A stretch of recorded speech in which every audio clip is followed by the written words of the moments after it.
had my darshan, now I can start.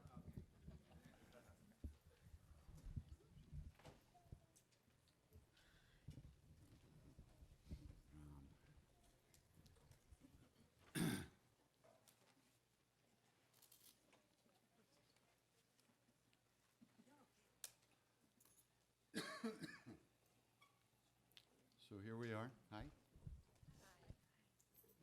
Where's the little one? Enjoying the sunlight today out there?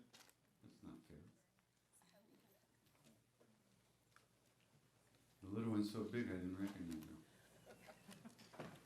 It's not fair. Nothing's fair today. Think of all the things that aren't fair.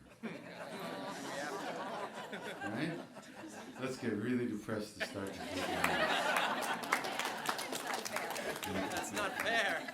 It isn't fair, goddammit.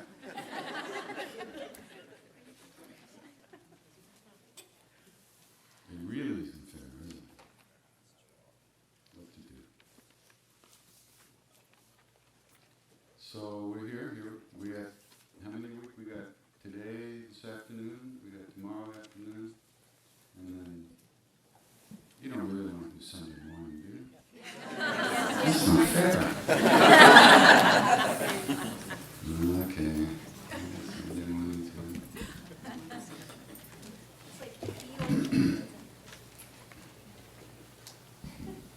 Okay. Well, let's sing a little bit. You ready? He's ready. That's not fair.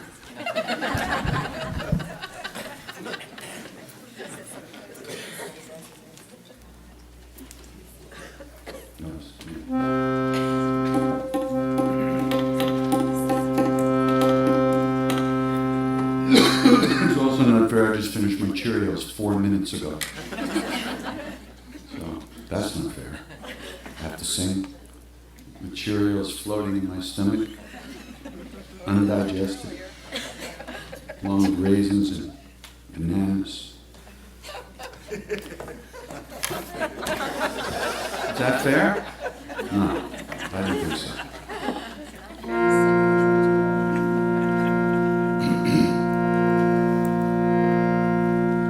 I also didn't have my chai yet. That's not fair.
Janaki Shokanashanam Kapi Samapshahanta Ande Lanka Lanka Sindhu Salilam Salilam Yashokavahi Janakatmaja Adayatani Vadahalanka Namami Dhamma Pranjali Ranjanam Manojavam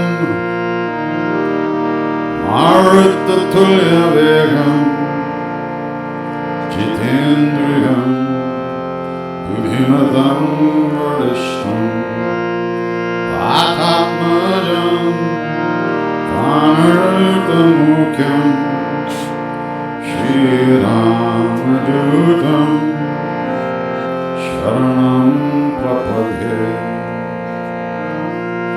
Shri Ramadutam Sharanam Prapadhe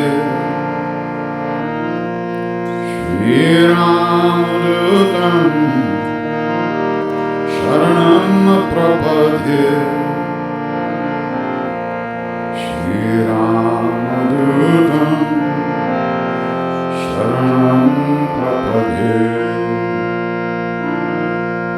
Anjaneyamati Patalam Kanchana Drakhamaniyagraham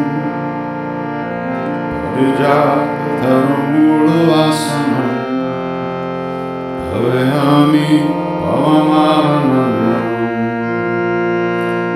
Yatra Yatra Raghunatha Kirtanam Tatra Tatra Kritamastakanjali Vashpavade Paripurna Lochanam Martinamat Rakshasantakam Bhajanda Vale Hanuman Ki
Hare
sweet the sound that savor a soul, a soul like me. I once was lost, but now I'm found, was blind, so blind, but now I see. Hare Krishna, Hare Krishna, Krishna Krishna, Hare Hare, Hare Rama, Hare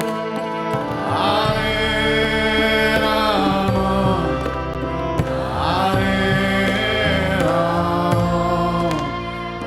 Rama Rama,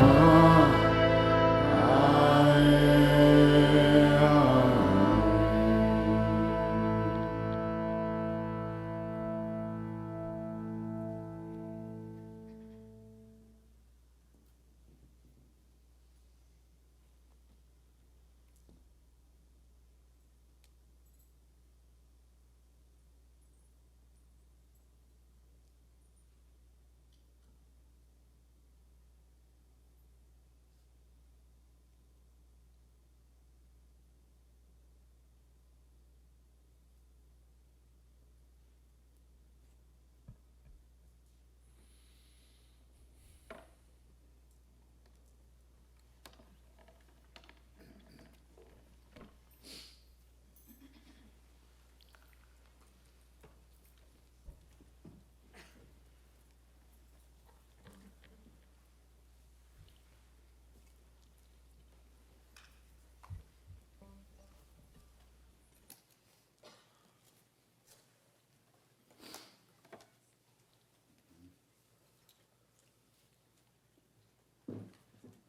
So I'm going to go there. I'm going to try to go there. I might fall down.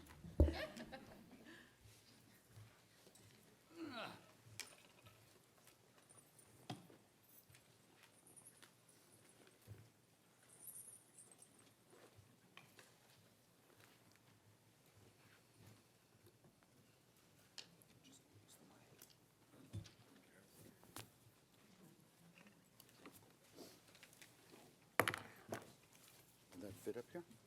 We're gonna no.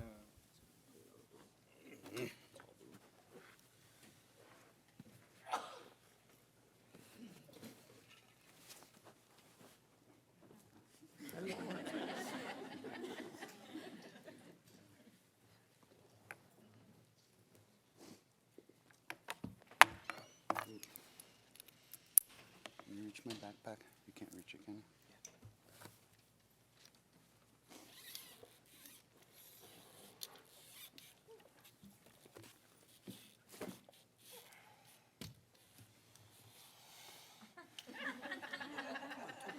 Come on, just stand on it.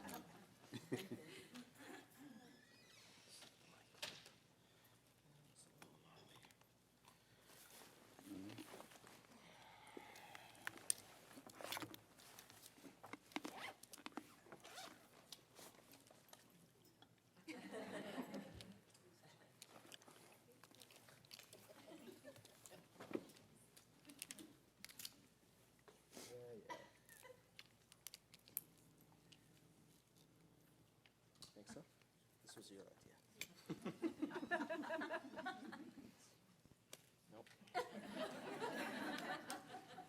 It's because it was my idea. What is that? That looks like a... It's your idea too. That wasn't my idea. It's not my 90 degree. It's not gonna work now because of my clip. Stop. Stop.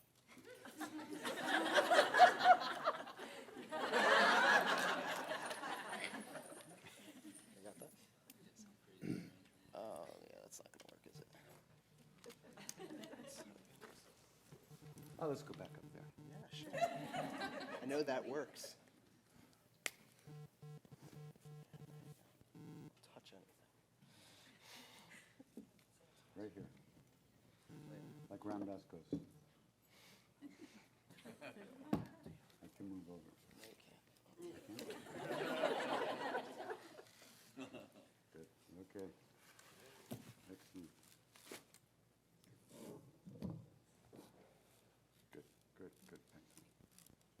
Hello. Hello. Good. Very good. Now I remember the day all this started, really. We were in Vrindavan and with Maharaj. And one of the Westerners with us. Does sound okay in the room? Because it sounds weird to me, okay? One of the Westerners with us was named Ramdas, but not Ramdas, Baba Ramdas. We called him Sadhu Ramdas. He had been in India for a long time. He had a different guru. But he used to come and hang out with us. He was a very, very wonderful guy. Now, actually, he's head of the philosophy, the Eastern Philosophy Department, or Asian Studies Department at University of Hawaii in Honolulu. So, but at the time, he was just wandering around India, like the rest of us. So he knew ISKCON people, Hare Krishna people, were just starting to come to India for the first time. And they were coming to Vrindavan, Krishna's place. And one of them was from Hawaii, where Ramdas was from, Sadhu Ramdas. And he was one of the big guys in ISKCON, one of the big swamis. So Ramdas invited them to come and sing for Maharaj, to chant for Maharaj. You had enough sun? Okay, good.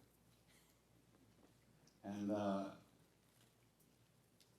so about 25 of the ISKCON devotees came to the temple, and they sang. And of course, they brought their drums and their shakers and their bangers and clangers, and everything.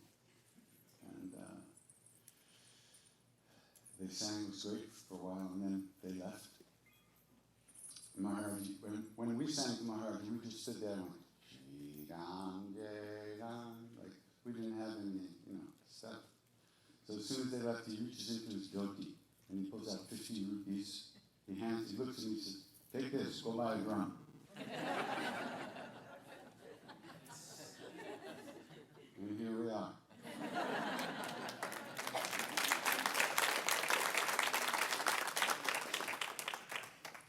Quite amazing. Being like that, Hanuman is described as Trikalavation, the dweller in the three times, past, future, and present as well. And Maharaj is Hanuman. And so he's also present at all, always in the past, the future. It's all the same to him. It's impossible for us on the intellectual level to even conceive of that. We can describe it, but it makes no sense to us. In some ways you could say, Sri Sai Baba used to say, people say I know everything, but I'm just sitting on top of the mountain, looking down at everything, and I see what's going to happen. I see there's a problem with the road up ahead, but that person down doesn't see it, so I fix the road, so the person has no problem. Or I send them a message, go take this other road by giving them a flat tire or something like that. So it's like that. So these beings, they know everything because they're not in time.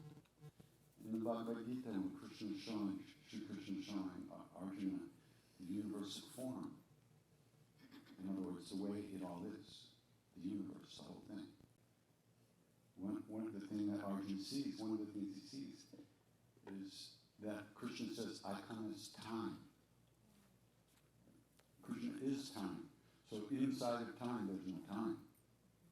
There's not the way we experience time as successive moments, right? Because we're on this level, but when it's seen from above, it's just all apparent at the same time. So Maharaj, because he's a siddha, when he does things, he can do things then that happen later, or so it seems to us. Like if he has a thought, or if he sees somebody is going to have a problem at some point in their life, he fixes it right there, 40 years before, so that when that person reaches that moment in their life, it's just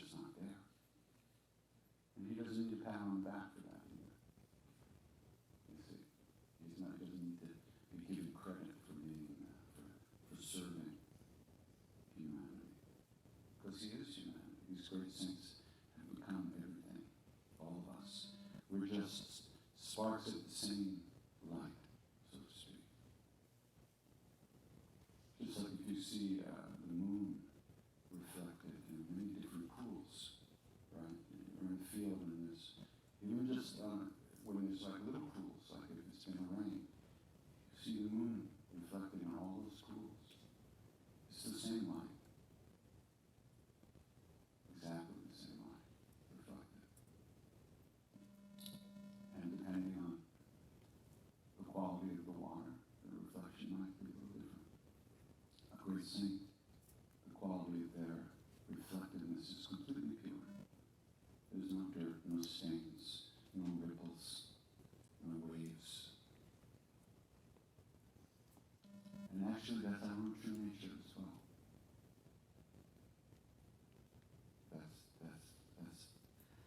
That's the good news. Bad news is we have to find that. Nobody's going to do it for us. But that's also the good news, is that we can do that. And that's what all these spiritual, so-called spiritual practices are about. In all the different spiritual traditions. As you today, that the religions are based on almost geography, where you're born at what time. But the spiritual essence of every religion is the same. No matter where you're born, no matter when you're born, no matter if you're born or not.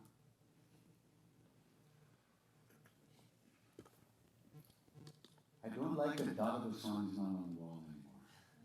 You know? He's not. His guru, Sadhu Goswami's there. Somewhere. There he is. But Dada didn't fit on the wall. He won't mind, but I mind. It's not fair.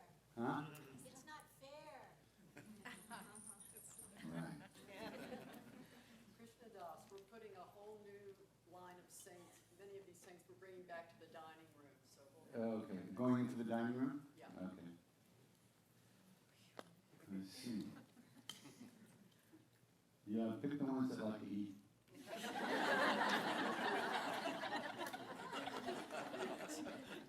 Don't pick the sadhus and the ones who fasted their whole lives.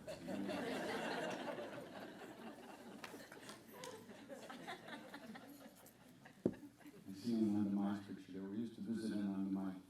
She had a temple, an ashram in Vrindavan.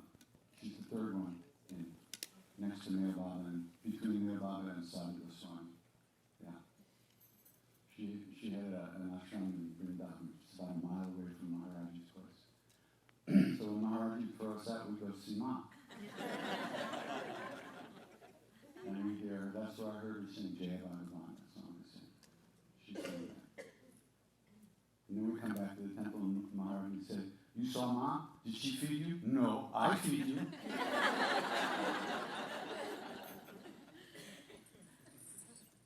Mr. Tiwari, my Indian father, was with Maharaj the first time that Anandamai and Maharaj actually met in his life. And he said they just looked at each other and laughed. So you look like this now? I remember when you had long hair. And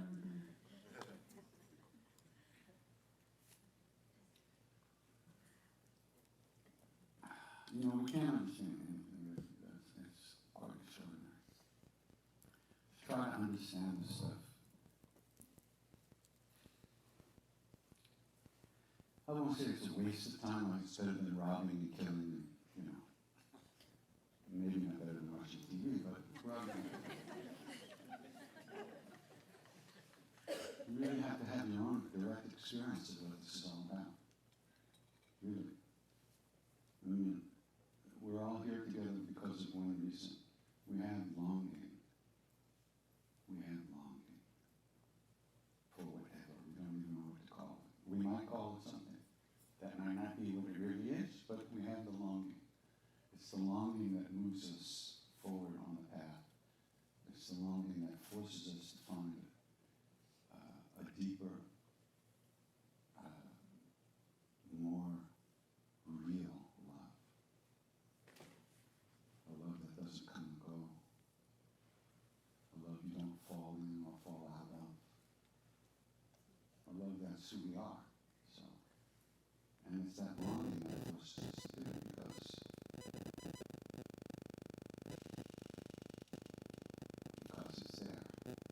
there because of our own karmas. Because we've already done karma work on ourselves. Otherwise, we wouldn't be interested in this stuff. Come on, this is not very interesting. Sitting in a room like this and me listening to me, there's a lot of the things that are more interesting that I can think of anyway. So, we're doing this for some reason, and that reason is the longing to find something more real, more complete, more long-lasting, however you describe it.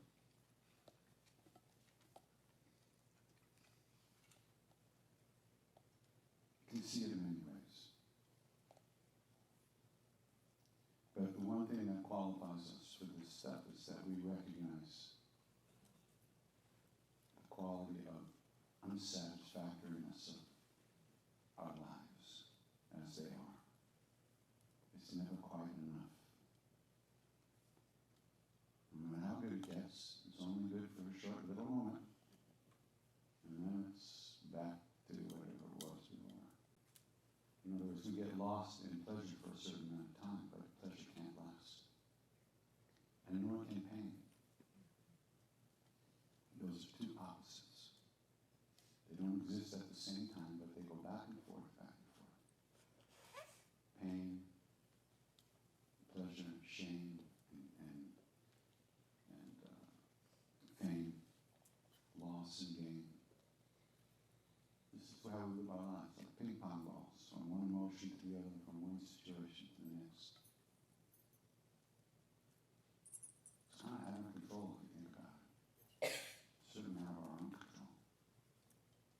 And then we try to do something about it, and it really gets miserable. Because then we begin to see what it's really like in there, out there.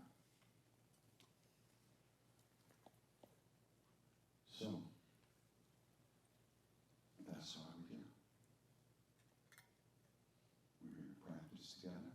We're here to think about these things and try to figure out what would be a good way to go through my life. You only get one shot at it, one life at a time. So we might as well do the best we can, right? Whatever that is.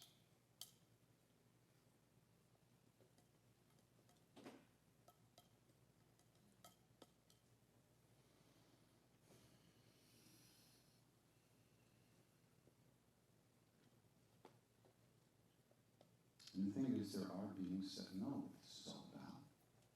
And the beings that know what this is all about have said a few things, have left some teachings for us, some examples for us, some practices for us.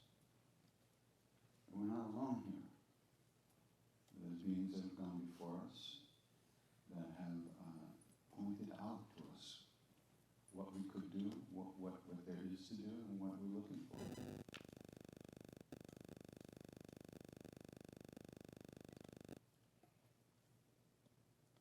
But we live like we're going to live forever, don't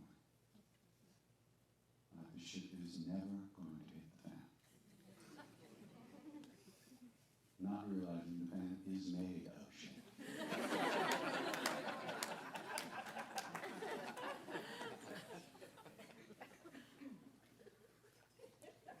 There was a great Lama who said,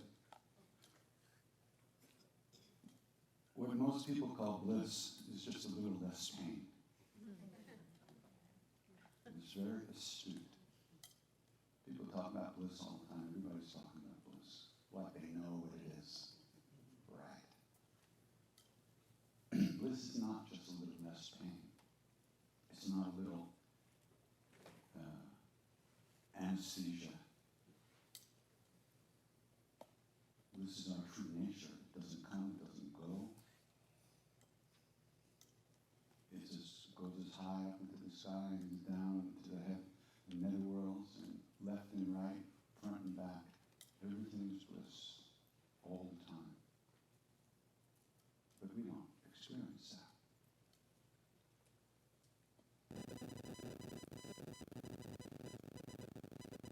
The nature of reality is truth, reality, consciousness, awareness, and great, great unending joy or bliss. So hold yourself up against that scale see how we're doing. Okay, we've got some work to do. And what is it that we have to do? Thinking. Thinking is very big problem. Always thinking, never stopping. What to do? We just think ourselves into these holes that we grovel in for our lives.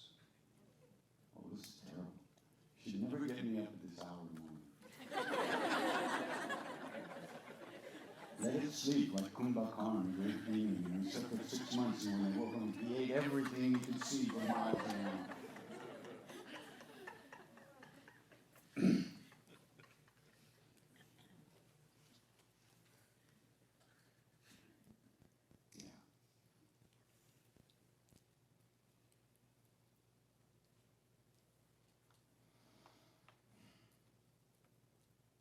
David Letterman.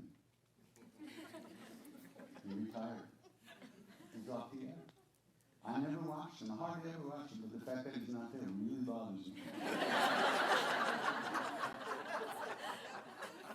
I gotta be honest with you. I'm crying. He's not there.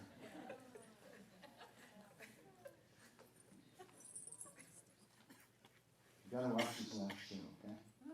You can find it on YouTube. Watch his last show. It's beautiful. So sweet. And at the end, he's kind of thanking everybody. And in the audience is his wife and his son. And he says to them, you know, just want to thank you for everything, all these years and everything, all the ways you helped me. I really love you, and that's really all that matters, isn't it? How sweet, huh? And that really is the only thing that matters. How much we've allowed ourselves to love, and how much we've been able to love. That's the only thing that matters. That's the only thing that's going to matter more and more as we age, as we get older. You can come in. You don't need a ticket. Hi. Whatever. It's not David Letterman show. No tickets. So yeah. It wasn't loud enough on live stream, and someone just called in. That's why I'm here. That's why you're here, our Savior. Yes. Thank you. It's wonderful to have you. You know all that stuff I said is lost forever? It's not fair. Yes, so the rest could be. Okay.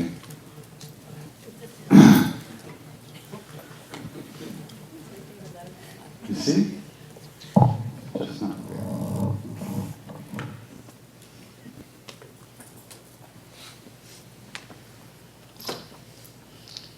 So I don't know. How do we find that love? I don't know. I'm still looking for it. But it's kind of like when I used to go around after my guru left this body, I was running around India in the jungles looking for him because people had seen him after he left the body. And I figured if people had seen him, he's out there somewhere, so I would find him. I would go visit all these saints in these jungles and these caves, and I'd say, I'm looking for my guru, and they looked at me like I was absolutely out of my mind. And mostly they looked at me and said, your guru is looking out of your eyes at this very moment. Go away. We found this one Baba in this cave in Amarkantak. He didn't want to come out, but he came out just so there was just barely enough light to see him. And we said, where's our guru? He said, get out of here. Your guru's everywhere. Go. And he disappeared back in the cave. How do we find what's living within us as who we really are? How do we find that, right? We're looking outside, so obviously we're never going to find it there. And what is it? We think we know what it is because we think we're looking for it, but we're not going to find it. We look out there. uncover within us. Forget even within us, we can uncover. Because if there's a within, then there has to be a without, and there's neither actually. It's just one big mess. So, it's to doing practice, like the repetition of the name, for instance, that uncovers what is within us. And it's not like all of a sudden we see it and we grab it and we take it and then we sell it. No. What happens is our lives change a little bit every day. And the way we see ourselves changes. We don't recognize that that's what's happening. But the way we go through our days starts to change as time goes on, little by little. And that's the result of practice. That's the result of the longing that forces us to look for what is.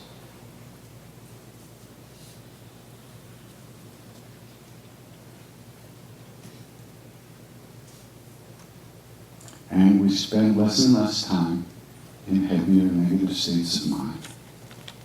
We spend less and less time thinking about ourselves all the time, which is, of course, all we ever do. All we ever do is think about ourselves. It's amazing. And everybody's doing it. And nobody really cares what another person is doing because they're too busy thinking about themselves.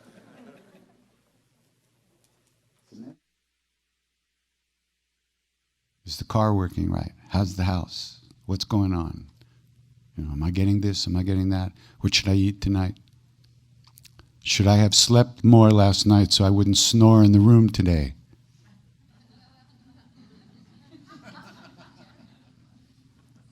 Hi, Jer. I didn't say don't sleep, just try not to snore. So, that's the way it works.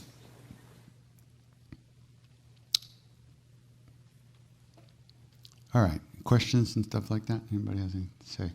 We have a microphone because I am deaf. And and if you have something to say, raise your hand and somebody will bring the mic over. Otherwise, you'll be forced to listen to me go on and on and on and on. Which I'll do anyway. But I need direction. Having no agenda. Hi. You don't have to stand up, but if you want to, you can. Yeah, to rest a little bit. I want to thank you for being one of the main person that teaching me how to say Ram, to think about singing and chanting Ram. I had this, I was in India last November, Goa, and walking by the lonely beach. And then I stopped counting about 8. After 8 dogs came after me. So I stopped counting because they were too close, so 10 or 12.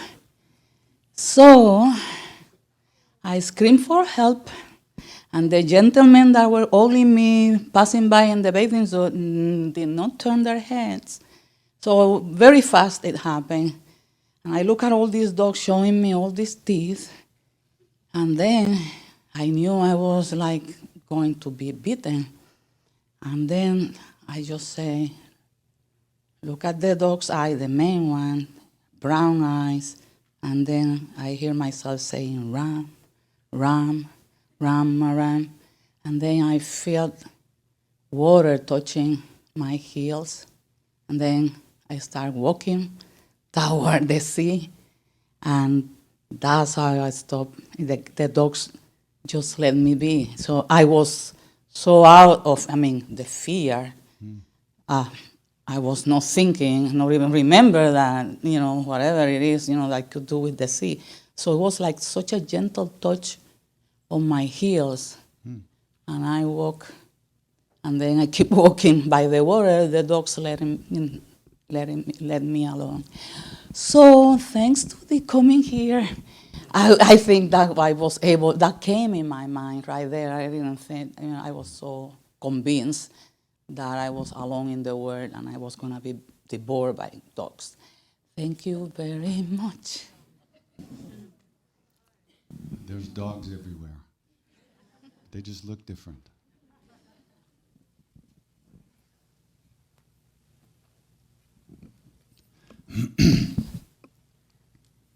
Wow, I'm so touched by that search for your guru, that story, and I'm sure it can be relatable. I mean, anyone can relate to that. And no matter in what way they, all the people you were coming to gave you advice, that was all beautiful. But what was the final, how did you find peace or stop searching, if ever, for him? Like, what was that final, he is here? And If I had found him, I'd be home sleeping now. So he's not letting me find him. touche. Yeah, no, it's the guru is not outside of you, I thought that he was. When I met my guru, I fell completely in love with him in an emotional way. He didn't fall in love with me in an emotional way, but I fell in love with him in an emotional way. So when he left the body, I was destroyed, because I thought that was over. And it might be, but we'll see. But that chapter was over. That body no longer seemed to exist. And since my connection to him from my side was primarily emotional and being with him physically, I was very destroyed by that. And so I tried to find him. I mean, like I said, we heard stories of him being seen in other places, and I actually don't doubt them, but, did I find him in the first place? No. So was I going to find him in the second place? No. When he's ready, he'll show me where he is, who he is, and how he is, but like he did the first time. So, and that's the way it works, And it doesn't have to be outside of you. The guru's not outside. It took me a long time to accept that fact. And the more I accepted that fact, the better I felt, because then the power is in my hands to do what has to be done to uncover that presence within. Nobody can do it for me. Nobody has to do it for me. I can do it myself, for myself. And that's what changed everything. And that's when I started to chant, really. Because I recognized that was the only thing that I could do. That was the thing that I could do that would bring me back into that presence. So, I'm still doing it.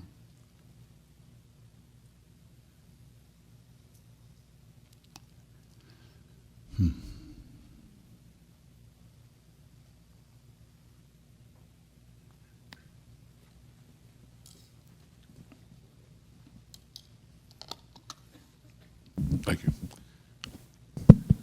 KD, I just wonder, what are you going to do with your time off? Do you have a bucket list? Sleep. Or what? Besides Sleep eat in the morning, Cheerios and sleep sleep. in the day, sleep at night, sleep in the afternoon, sleep in the evening. I'm going to sleep as much as humanly possible. That's the first thing. And second thing, we'll figure out after I sleep enough. Just going to rest, I've been doing this too long without stopping. Last time I stopped was in 2003 for 6 months. It was great.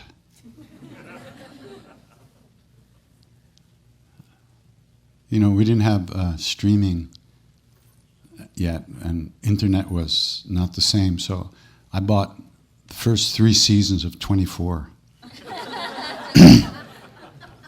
I spent about a week. There was 24 episodes in each season, right? Because each show was 1 hour of the 24 hours. So for the next 3 weeks, all I did was watch television and sleep. And I ate a little bit. That was about it. It was great, really great.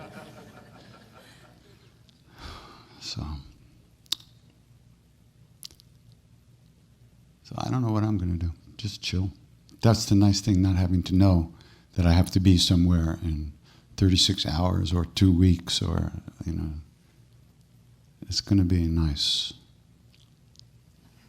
And one thing we're going to do, though, we're going to try to do some internet stuff, like some internet satsangs, kind of, where you can plug in and we'll all be together out there somewhere. But I'll be home. And I'll probably wake up for those. Other than that, you can't tell. Maybe I'll just put a video camera there and me sleeping. Hey, come take a nap with Krishna Das.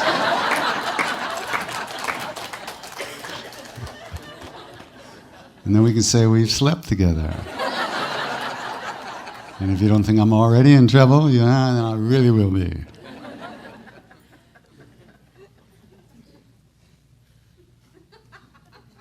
Don't start me. You already did. It's too late. 1-900.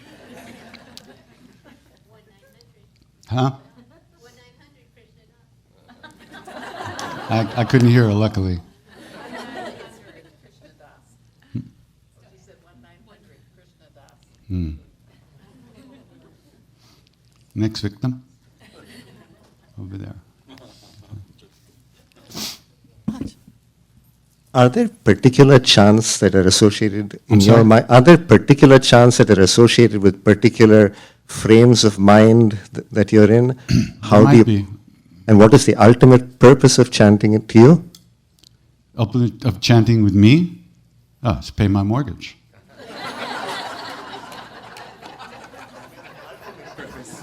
That's ultimate as far as I could tell. Once the mortgage is paid off?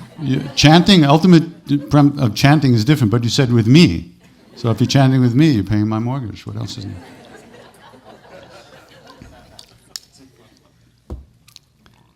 The ultimate chanting is to find out, who you are, and to learn to overcome your selfishness and your greed and your guilt and your fear and your shame and all that, so you can be a good human being and be present for others as well. Not just think about yourself all the time.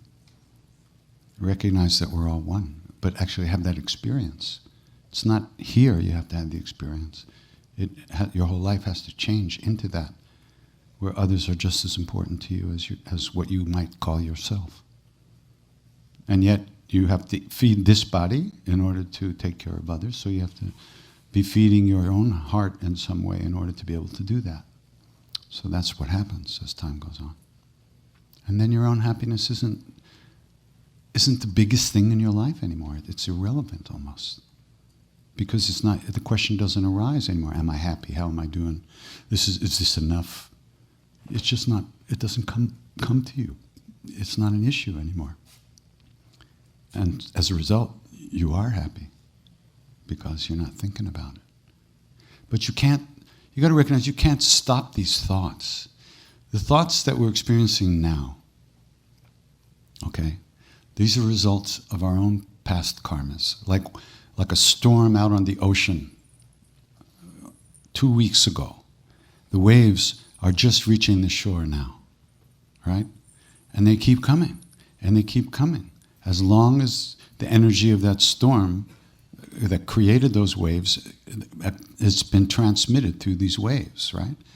So it's the same with the thoughts that we have now. These thoughts were created by actions of our own in the past.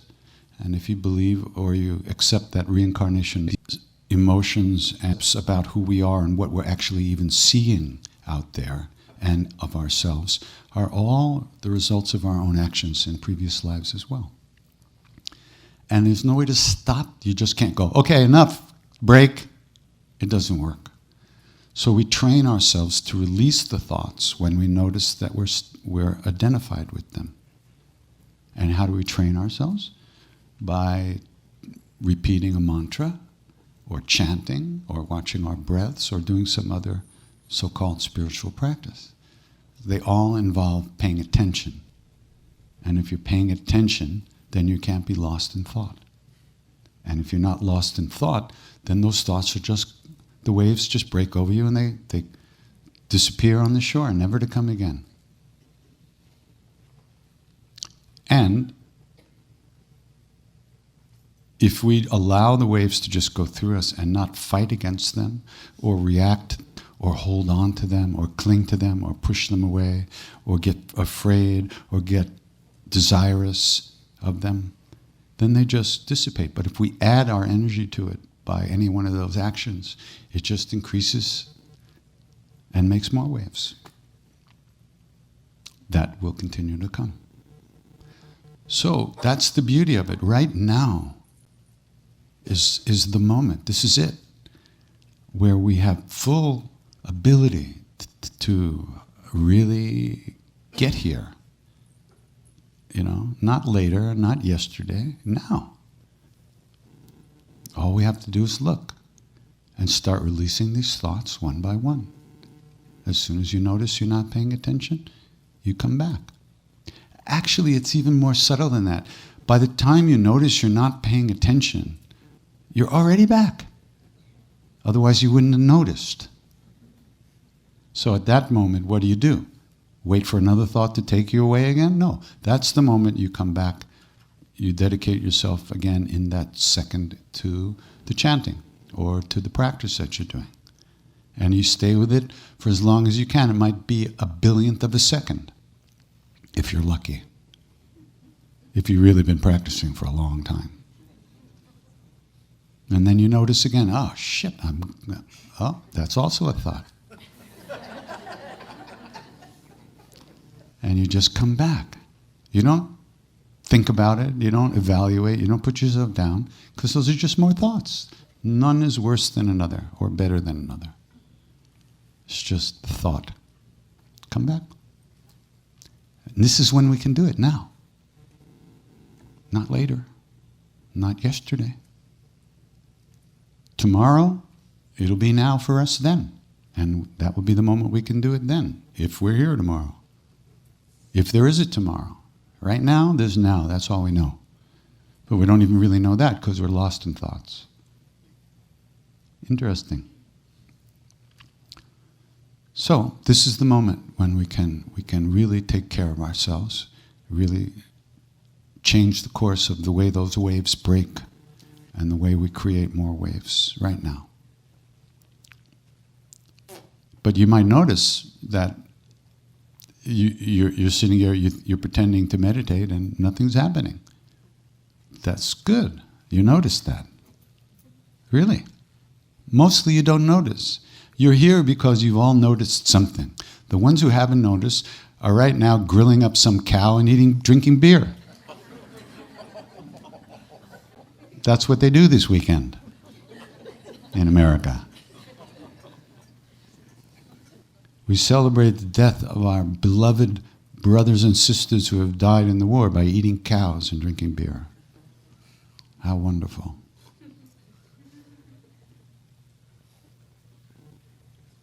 So, but because you're here, you'd have to say you noticed something already, otherwise you wouldn't be here. That's good. So build on that. That doesn't mean you're going to sit down and go, poof. I got it. That's just a thought, isn't it? Right. Okay, back to the breath. When you got it, you never know you got it because you're not thinking about having gotten it. You just it. There's nobody patting you on the back like, that was great. Great meditation. Sorry. Doesn't work like that. But on the other hand, there's nothing wrong with giving yourself some credit for being involved with this stuff because we tend to destroy any positive feelings because of our unworthiness also. And that's not good. That's just more thoughts. That's not helpful. No, who told us we can't feel good? I mean, I know who told me. But what about you? Who told you? Oh yeah, that's right. Same person that told me told you. Our parents. Our parents told us, right? And we believed them because they were the only things, they picked us up, they put us down, they cleaned our butts, and they fed us. So they were pretty important. And if they weren't happy, then why should we be happy? Perfectly reasonable. Really. It is. That's the way it works. That's how karma is transmitted. One of the ways. And we tend to see ourselves the way our parents saw themselves, not the way they saw us. That's way too complicated. And later. But the first thing is, how did our parents feel about themselves? What was their field of energy like when they picked us up? That's what we absorbed. And then we start thinking and feeling about ourselves the way our parents felt about themselves. And I know how my parents thought about them, so they hated themselves. You know, so what was I going to do? And there wasn't much wriggling in that system, you know. So I grew up hating myself, right? And then they were unhappy that I hated myself, which was nice of them. Seriously, it was nice that they cared. My father would drive me to the shrink. One time I actually jumped out of the car on the Long Island Expressway. I was so angry at him. That's what I did. So, they weren't bad people. They were just regular, normal, unhappy human beings who didn't know shit. They were good people. But they weren't happy people. So what was I gonna be like? That's the way it goes. But here we are, and here I am, right? And look at all this. So something in me, something that I brought into this life, possibly, was no matter how much shit was dumped on it, it still had some kind of ability to be really unhappy. So unhappy, in fact, that it decided, hey, I better figure this out. That's good unhappiness. That's the longing.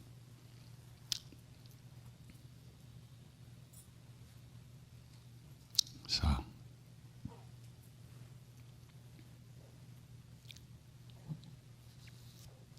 yeah.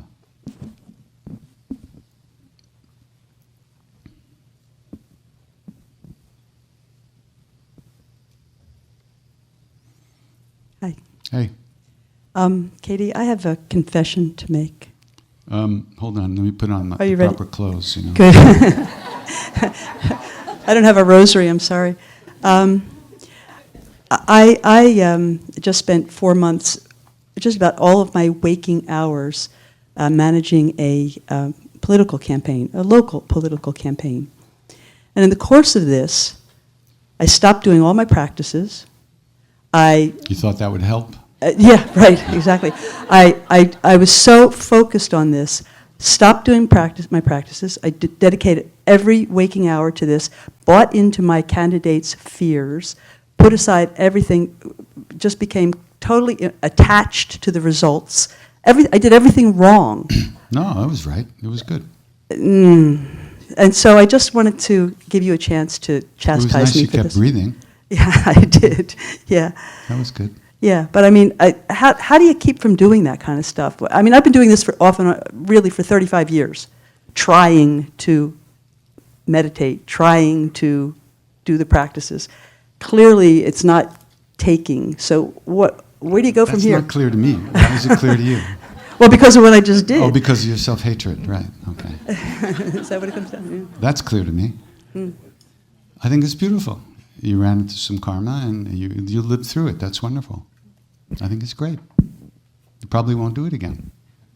Well, that's the thing is, the campaign really isn't over because I still have until November. I think it's over for you, girl. So that's my problem. It's not. I don't see why it's a problem. What's the problem about it? It's a problem because you think that you should have done something else or could have done something else. Actually, you had absolutely no choice. Why do you think you had a choice? You didn't have a choice. If you had a choice, you would have made it. You didn't. Boom, that's karma. You're in it. Now you may have a choice. Now you may have a choice because you saw what it's like to be asleep for 4 months, to live in dreamland completely. So now you may have a choice to continue to work on it and not be so attached to the results, and maybe find a way to give yourself a little space to calm down every day without a couple of beers or a glass of wine. Or maybe not. Maybe you'll do it in a different way. Or maybe you won't do it. Or maybe you'll do something else. But I don't see anything was bad about what happened. Really, I'm not just saying that. Well, you should see some of the shit I've done. Oh my God.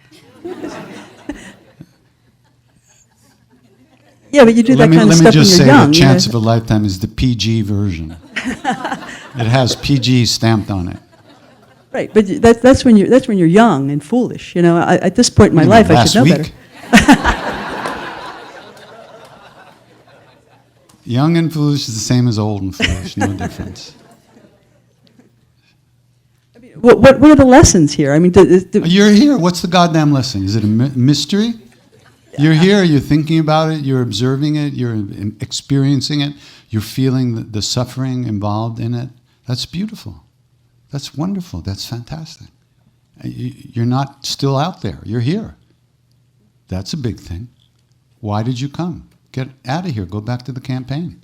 If I was a real guru, I would say, back, ciao, do your work.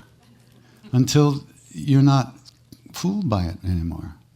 It's a karmic thing. It's not you really think you had a choice? At what point in that did you have any choice whatsoever? Except to feel bad about yourself. Well, I didn't feel bad about myself until I realized what I had done, because I was so in it that I didn't even see it. It's beautiful. That's the way we all go through our lives.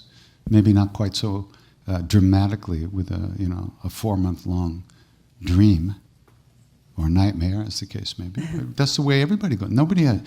We all think we have choices, but when that button gets pushed, we're gone until the energy of that button has been spent. And then we go back and what happened? Why did I do that? You didn't have a choice. You don't have a choice until you can sit and allow the thoughts to flow through and not be the thinker. You never have a choice. You only think you have a choice, and that's delusion. So you can develop some real humility here if you want to, and to see you didn't have a choice at all. How do you get a choice? Oh, you figure it out. You have to figure it out. I can tell you to sit and do Ram Nam all day or for 2 hours every day, and maybe after 20 years you'll feel a little bit better, but that's not the only answer. You have to figure out what you need to do to get a choice in your life. This was not a mistake, and this wasn't bad. I don't think it was bad. Everybody in this room is in the same position. We all think we have choices, and yet they're made for us by our own stuff, by our hunger, our desires. There's nothing wrong with that. You have to wake up in the middle of all that. There's no place else to go to wake up. You get woken up by life, just like this. It's good. It's a good thing.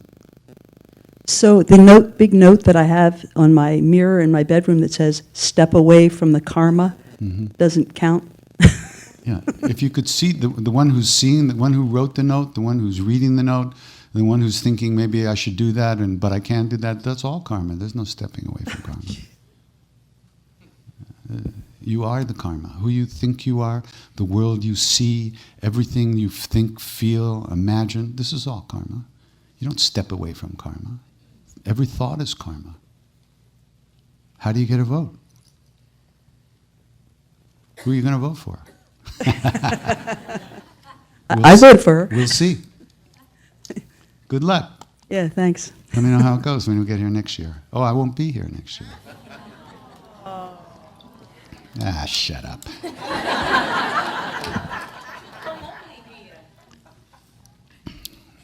Wait a minute. I just want to sit with this for a little while.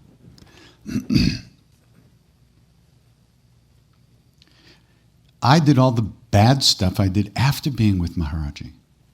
That's the extraordinary thing in my life. I was with him for almost 3 years. And I didn't get into the real really dark side of my nature until I came back. And that's why he sent me back, because he could have kept me in India. He could have kept me in the kind of state that I was in India, which was very devotional and very juicy and very plugged into him. He could have kept me like that, and he did for 2.5 years. He made me. He allowed me to stay in India, even on the physical plane. When my visa was up, he sent me to a devotee of his who was a police commander of the police, and that guy got my visa stamped. So he actually allowed me to stay because I wanted to stay, and he let me. In fact, so the story goes that Ram Dass and a whole bunch of other Westerners heard about this guy they could bribe in the visa department in Delhi. So we were all together with Maharaj in Allahabad and at Dada's house. So they just left to go to Delhi. They figured they'd be back in a few days, right? They're going to bribe this guy, get their visa stamped, and they come back. They didn't even say goodbye to Maharaji. And they left. When they got to Delhi, they found out that this guy had been busted or something like that, or was no longer taking bribes, and they all got quit India notices, which means you have like 36 hours to be out of India. They couldn't even come back to say goodbye to Maharaji. They all had to go to America. So, at the same time, my visa was up, and I had to apply for an extension. So I brought all my bags and stuff to Dada's house, and I was going to take the night train to Gaya, where the agency was that I had registered with originally, which is where technically you have to go back to that place to get an extension. So I brought my bags and I left them on the porch, and I said to Dada, I'm leaving on the night train to go get my visa extended, but I won't go without darshan. I know my rights. It was bullshit, because he could have said no and I would have gone. So Dada goes in and tells Maharaji, and Maharaji calls me in, and I said, I'm going to Gaya to get my visa. And he says, so go. And I said, okay. I know you're everywhere. Get out of here. Get out of here. So I went back on the porch, and I had about 2 hours before I had to leave for the train. And a few minutes later, Dada comes out and he says, Maharaji says, don't go. He'll arrange for your visa. You'll go to Kanpur tomorrow and get extended. Great. So then, for weeks, all Maharaji could say was, look at Ram Dass and others. They tried to go to the highest levels, and they all got sent back to America. But look at Krishna. He's so humble. He goes to the lowest, simplest of, and he gets to stay.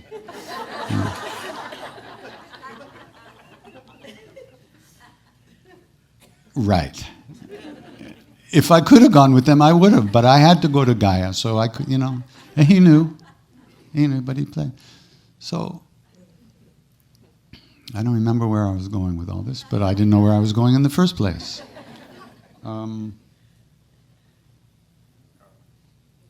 dark stuff happened after Maharaj. Your dark stuff happened after Maharaj. Oh, yeah, right. No wonder I forgot. My dark stuff happened after I left Maharaj. Yeah, thank you.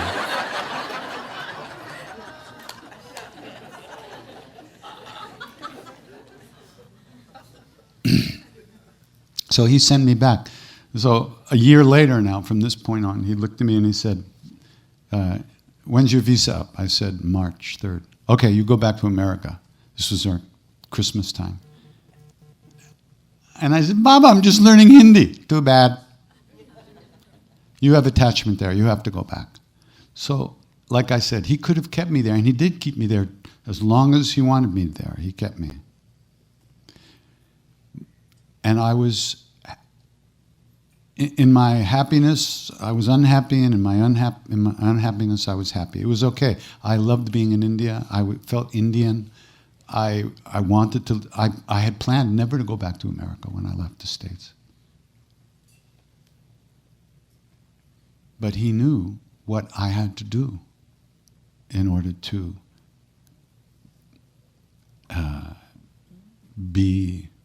in order to live a good life. And he knew that He could keep me there and keep overriding my own stuff. Because he could do anything, right? But that wouldn't have been good for me in the long run. And I might mention that none of y'all would be here today. So it was good for all of us.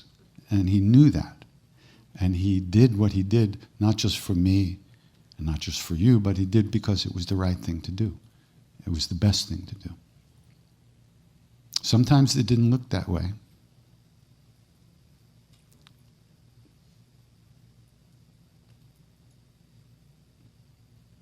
But he couldn't do anything else.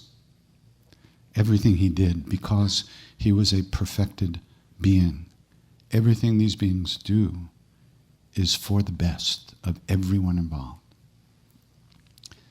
So,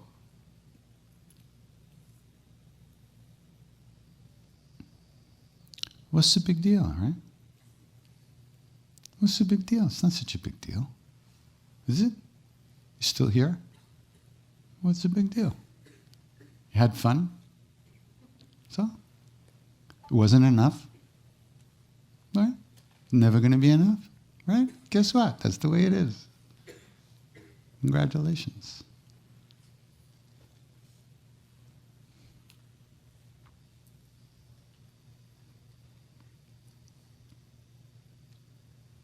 It's good you had the courage to do that, even though you didn't think of it that way.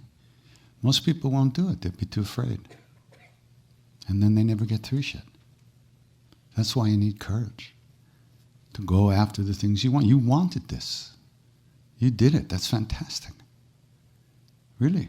It didn't end the way you thought you wanted it to, and it wasn't even the way you wanted it to be while it was happening, but still, you wanted it, you did it, you had courage to do it. That's fantastic. Really. Yeah, it is. Most people just wimp their way through life and they're dead. And that's it. And they never do anything. That's what I was doing, you know. And I met this old Baba in the jungle many years after Maharaj died. And he looked at me and he said, you have to develop willpower. And I thought, willpower? Why do I need that? And he went. And then he showed me what he saw in me, inside me. He showed me inside of me what he was seeing. And I went, oh, like that. Because I was like, I had shackles around my ankles. I was tripping myself up. I was crippling myself every step of the way in life. I was afraid to live. I was afraid to go after the things I wanted. I was afraid to live fully. I was afraid to really be involved with life and in life. And who knows why, but I was. And when I saw that, though, it changed everything. Because I saw there's only one life. There's not like spiritual life and worldly life. And, you know, when you're doing this, you can't do that. And if you do this, you can't do that. No, they're the same thing. And if I was crippling myself in what I called worldly life, that will, then I needed to be successful and to really live. It wasn't going to all of a sudden appear when I sat down to meditate. Right? It's the same will. You're the same person. Sitting down, lying down, being busy, or sleeping. You're the same person. And if you're not doing it, it's not going to get done. So, and there's nobody to blame. This moment now is now. How you got here is irrelevant. You deal right now with the results of how we got here. Because when you try to quiet your mind a little bit, you see all your stuff. So how irrelevant, regardless of how it got there, you still have to deal with it now. Victim of this or victim of that or perpetrator of this or that, you still have to deal with it right now. There's many ways to deal with things. You have to find the best way for you. And you only find what's best by finding what's not best first, usually. Is what they usually call mistakes. I love mistakes. And I made so many mistakes. Maharaj saved me so many times, it's ridiculous. I would literally jump off the cliff, and then he would move the cliff.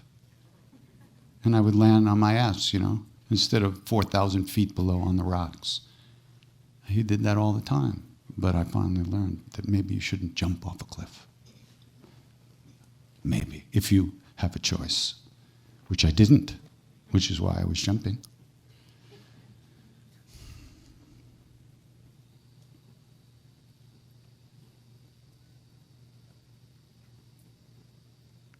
There was somebody.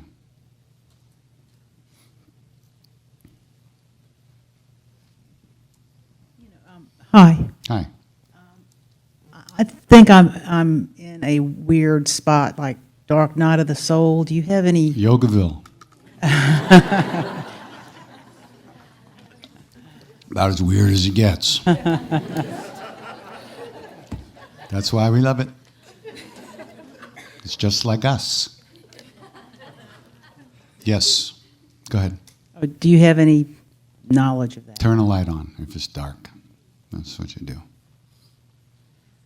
You know, go ahead, tell me more, because you asked a very generic question. I just gave you a very generic answer. Well, okay. 9 months ago, all of a sudden I couldn't pray. Then I couldn't read anything. Then I couldn't meditate. Then I didn't have any dreams. Then it just was. Mm-hmm. Everything just sort of fizzled out. So? It's lonely and sad. Welcome to the club. Is Now there a reason for it? Will it come back? There's definitely a reason for it. I don't know what it is. And probably you don't either, but it doesn't matter. Nothing happens without a cause. So what are you going to do now? Mope around for the next 25 years? Do something. Your problem is that you thought the results of praying or the results of trying to meditate were at some point pleasant for you. And now they become unpleasant and you don't like that. So, too bad. What are you going to do? I don't know. Keep doing something, whatever it is, do something. You have to breathe, you might as well do something. Don't be so stuck in expecting certain things. You're here. You'll be here tomorrow. You were here 9 months ago. Nothing's changed, only your emotions about it. So, be here. Let them go. But you need to develop a way to do that. It just doesn't happen because you sit your ass down, you enter samadhi. You have to practice. And part of practice is not getting stuck in either pleasant or unpleasant. You like pleasant, you don't like unpleasant. So when it turned unpleasant, you stop doing. You know, come on. At some point, we have to get past the toddler stage here. You know, all of us, me too. So you sit, I sit, no matter what it feels like. It doesn't always, most of the time it doesn't feel very good, but that doesn't matter. It's the effort you put in to sit or do your practice that actually, that's the seed that you're planting, the seed of that effort.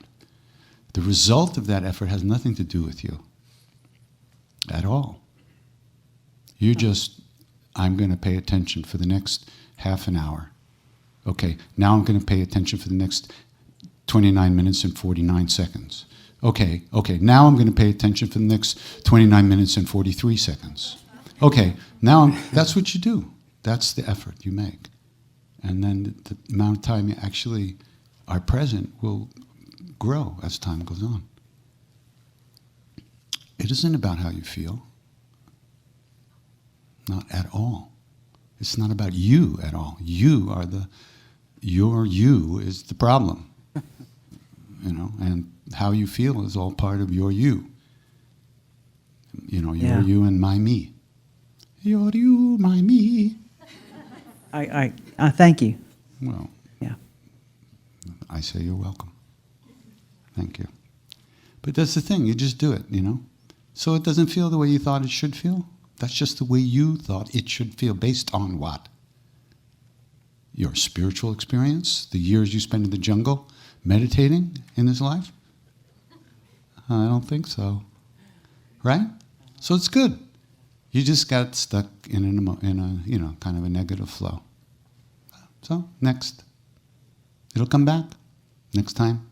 Maybe it'll only take 8 months and 30 days to get over it. And maybe the next time only 8 months and 29 days. I'll take it. I don't know about you. I'll take it. It's all new.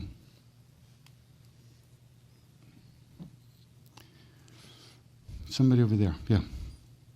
Mr. Om. Thank you. I'm a part of a small group of men in Washington, D.C. who are trying to... A little closer, please. I'm part of a small group of men in Washington, D.C. who are trying to organize a men's yoga community. Sort of community. Okay, you do that. I'll hang out with the other people. Okay. Strike that idea.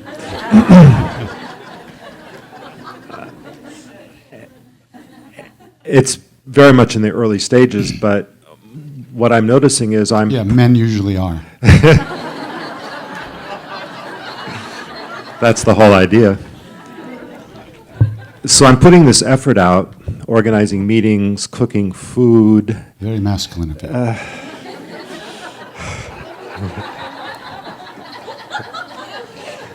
What did I eat? Oh, Cheerios. That's what it was. Lucky I didn't eat Wheaties, boy. And what happens is that out of a mailing list of, I think there are like 2,000 men on this mailing list that we are reaching out to see if there's an interest in building more community. And the response is very meager. Well, what? The response, the number of people who actually show up to contribute and brainstorm and pool resources, so far is very small. Very small. That's because their wives read their email.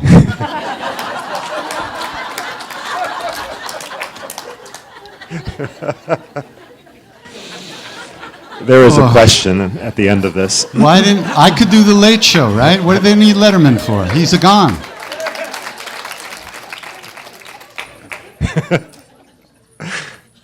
So I find myself Just put getting a beautiful woman's picture as the head of the email. Everybody will be there, I guarantee you. Really? She could even be doing well, the yoga problem, asana. we're thinking very inclusively here in terms of men's communities. So not all men that we're including would be attracted to beautiful women's photograph. But I see. I'll take that on advisement. But what I found, I get very angry that people aren't responding and participating and joining.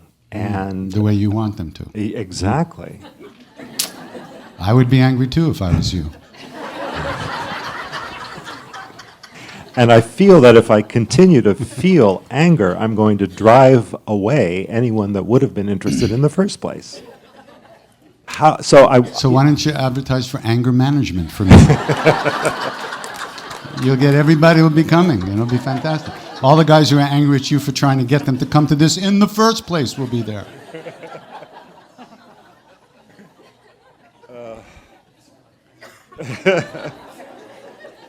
So the question was, how do you... What was the question? I can't even remember what the question was. Thank you. Thank you very much. What was the question?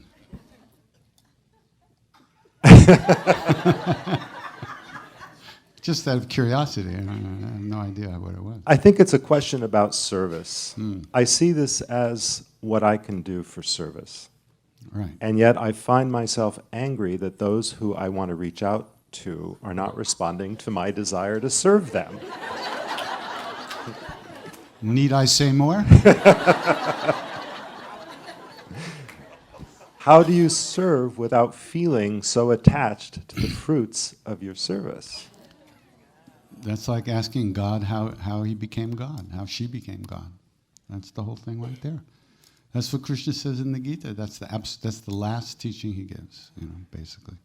You do what you do, but the fruits of your action or the results of your action are up to me, he says, not you. All your job is to do it without recognizing that whatever happens, it's up to the universe to respond in the way the universe chooses to. Your job is to make the offering without any expectation. That's the idea. I mean, right now you're offering your anger, unfortunately. And why would anybody want that? They got enough of their own.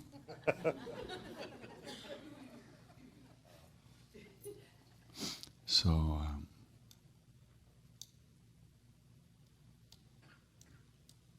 yeah, that's the whole thing. But just like with our friend over there, you didn't have a choice. You had a desire, you acted on it, and this is the result of that action, is you're even angrier. But there was an anger and a righteousness in the offering in the first place. My offering. I'm going to help people with this. And it's not even that subtle, but it's there. And so this is great. It's just a mirror for you to see yourself, see the work that you have to do. And that's really probably, for most of us, the best offering the first offering we make to the rest of humanity is our work on ourselves and our attempt to be honest with ourselves about our own stuff and not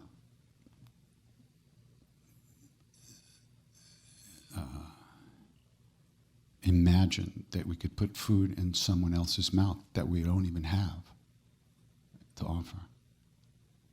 Right?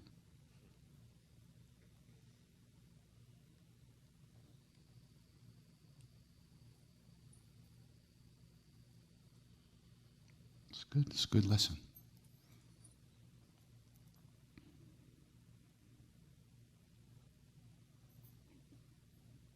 It seems, one thing that seems a common theme today, it's just not fair. We want to do all this good stuff, but shit, it's just horrible. It turns to crap. It's not fair, is it? Well, it may not be fair, but it's just perfect, The whole first hour was about, it's not fair. You missed that. That's why. So, let's get real here for a second, We can't even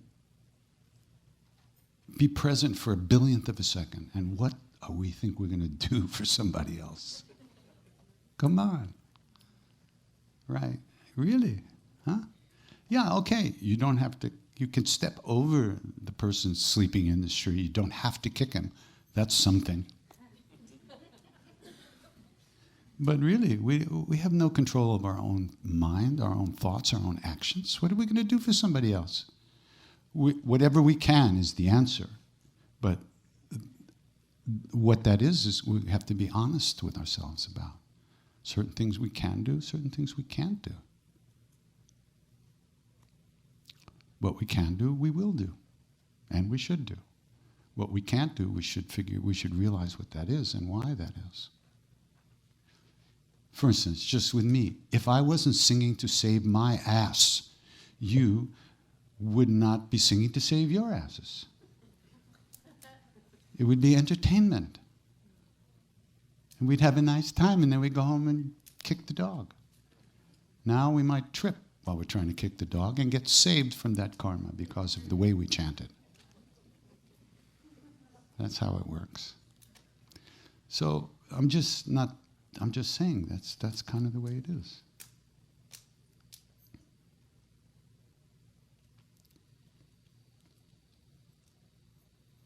So we're all very much beginners, really, most, human beings in general.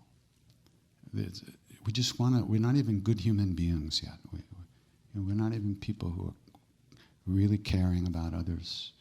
And if we are people who really care about others, there's still that hidden self-hatred underneath it, self-abnegation, that we'd rather feed others than feed ourselves. And that's nice, but then we die of starvation, so then we can't feed others. So, okay, just a second. So we need to kind of get real and see who we are and what we want to do and how to do that.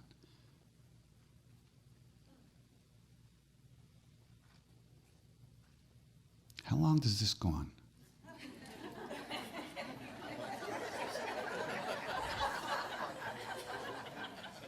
$4:30? Okay, back there, right there in front of you. Yeah, she has a question.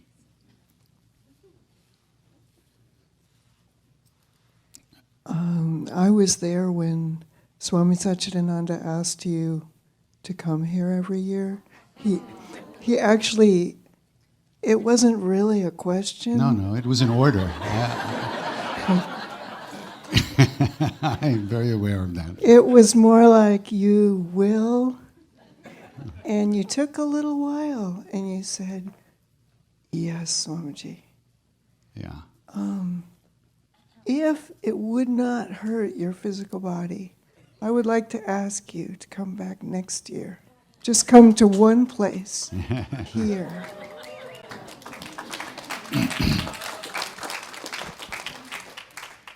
Ask him, okay? Well, he hasn't told me yet. If he says it's okay to come, but I think I won't. I mean, personally, I'd rather do this every day of my life, anywhere, okay? Anywhere, with anyone, any day, at any time. That's what I would prefer. But it's reached a point, I think, that if I do take some time to regenerate and rest, that I'll be able to do this for a longer period with more people and over time. That's why I'm taking the time off. Because I could, thank you. You know, because I could stream movies anywhere I am at any point. You know, I don't have to be home. And I sleep in hotels. I bring, you know, jade yoga mats. Had given me some mats, and then they decided they wanted to, for their yearly calendar, they were going to go around to the people they had given mats to and see, you know, take pictures of them using their mats. So they came, where were we? In Massachusetts, I think. Huh? Boston. So they came to a workshop of mine, and they said they wanted to shoot me using their mat. And I said, I don't usually use it at my workshops. Oh, really? Where do you use it? Well, actually, I use it on the floor of whatever bathroom I'm in any hotel around the world, to sit there while I make chai.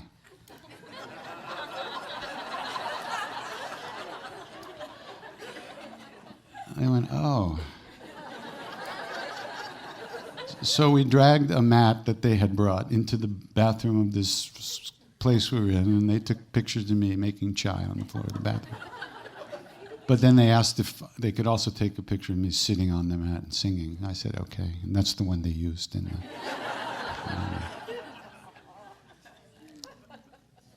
So like I said, I'm pretty much at home everywhere, but my body wants to stop. And the mind, you know, I'm like a locomotive that has an automatic feeder, you know.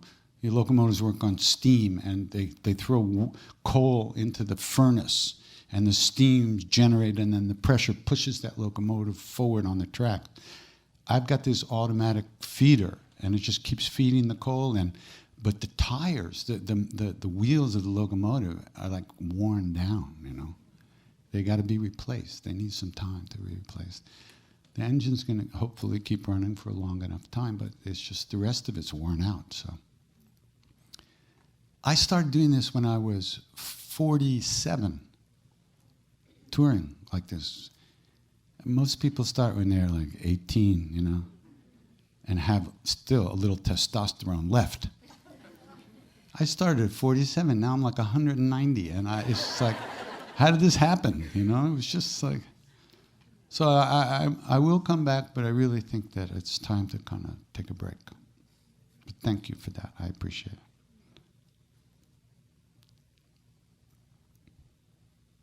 And maybe you could move Yogaville a little closer to New York. for the next year. Or I could take a boat up the James River or something like that. That would be nice.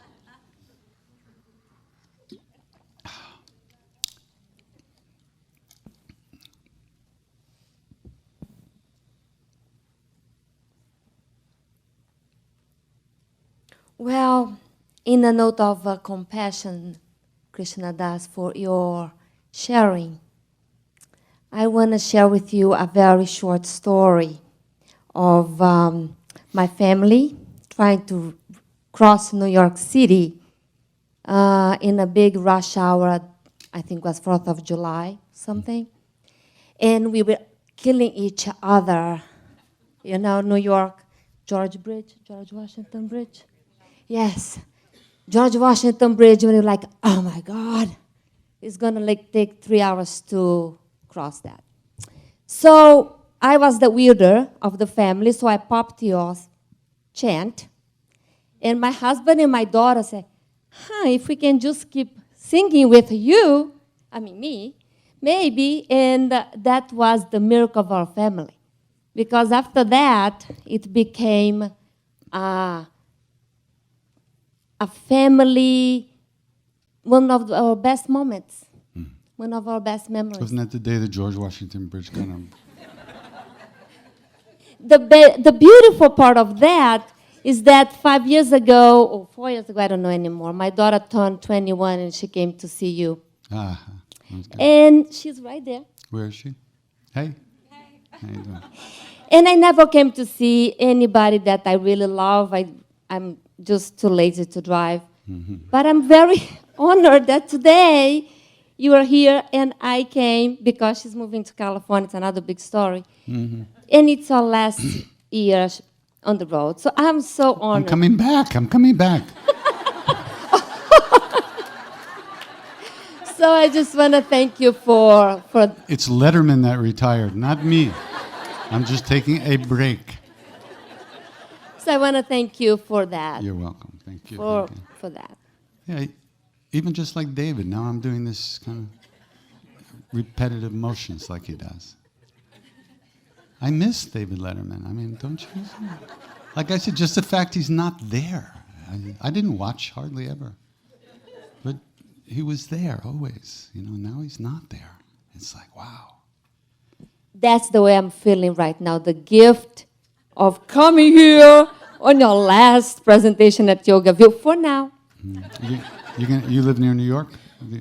I live in Maryland. Maryland. So it was a long trip, all the way past. I think we were going to Boston or something, and we getting stuck in New York City in the rush hour. Yeah, I'll probably do some stuff locally around New York where I, don't have to drive too far and I can be home at night. After a few months, I'll probably do that.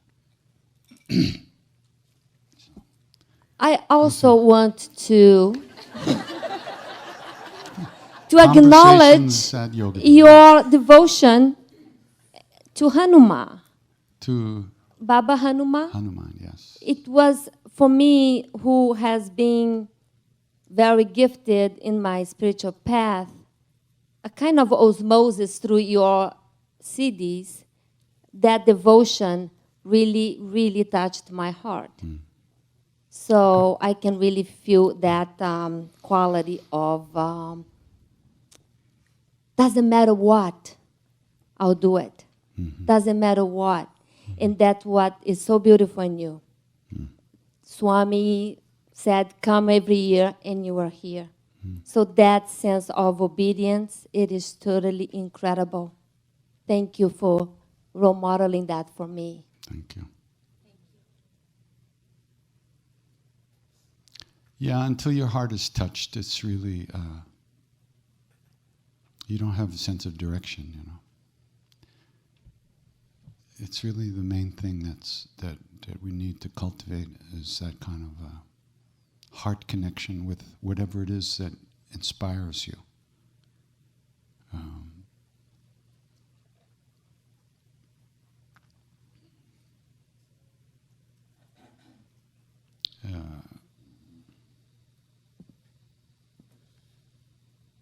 Someone wrote to me, they wanted to linger in the longing. That's a beautiful phrase, isn't it? To linger in the longing. Don't push it away. Feel it. Feel it. It gets deeper.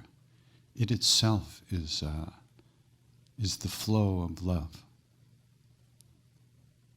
We experience it as a longing, as if we're missing something.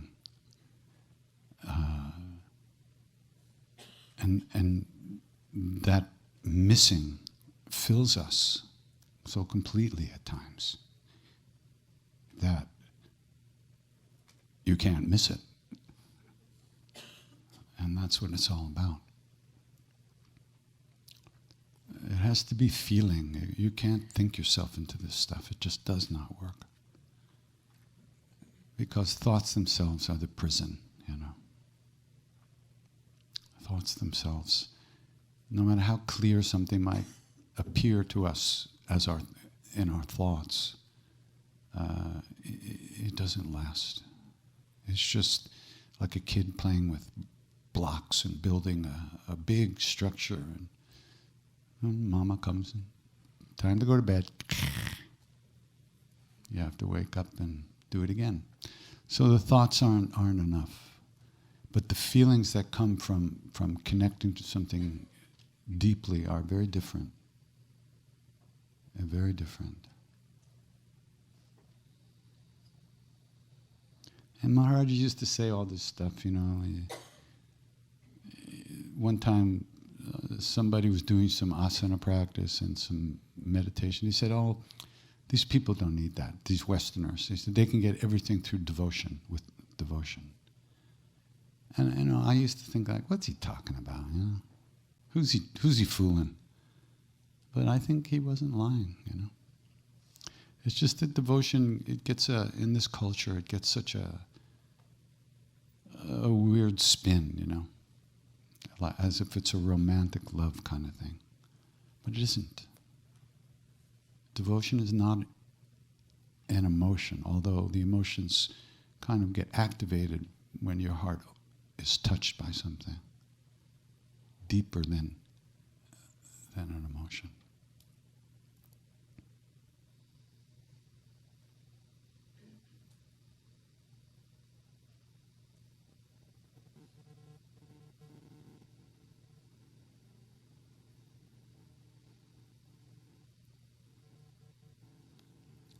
That's why it's okay to be stupid. Really. Like you. And like you. And like me. It doesn't matter. It's okay to be stupid. It's okay not to know. You can't know. It does not affect what's in there. Just because you don't know doesn't mean it doesn't exist. It exists. You're just a thought, an afterthought, actually. What's real is in there already, or we wouldn't be here. This is first. All this other stuff is after. So it's okay not to know. That's what saved me. That's why I'm singing today, because I quit singing. And because I saw that, there was no possibility. I wasn't going to use it to just gobble everything up. Fame and money and people. All I was going to do was gobble, gobble, gobble. Because I could see what was coming, and I think, this is great. Yeah, gobble, gobble. But I was horrified. I was really horrified, because that's not why I was doing this. I was doing this to find my way back into Maharaj's presence, and back into that love. And I could not bear the truth that I was not going to be able to do that. I was not going to be able to refrain from using it all to serve myself, my ego. My desires. So I quit. And I went back to India, and I said, Maharaj, of course, had been gone for how many years at that point? 94, 13 years? Yeah. No, 11 years. And I went back, but that didn't stop me from talking to him. And I said, you have to fix this. If you don't fix this, I'm not singing. That's all there is to it. Fix it or not, your problem. I'm singing to people in your name. Fix this, or I ain't singing. Good night. I did that for 3 months, and he didn't do a damn thing. Then finally he did something, and one of the things that I experienced was that it was okay for me to be stupid and to take this personally.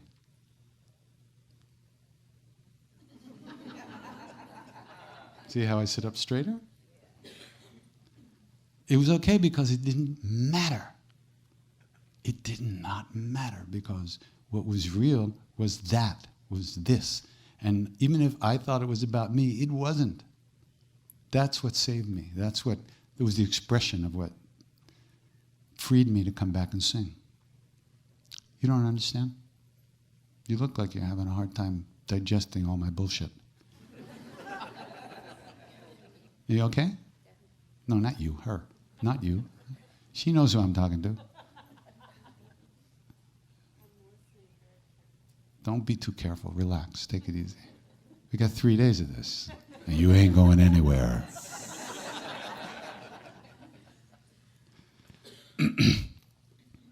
So that was the thing that I understood intuitively, that even when I thought I was doing this, just like you, okay, now it's time for me to sit down and meditate. You think you're doing that. That's okay. You have to think you're doing it.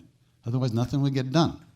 But that doesn't change the fact that what's in you is the truth, God, the presence, the one, the Atman, Shiva, Kali, Ram, whatever you want to call it. That's who's in there running the show.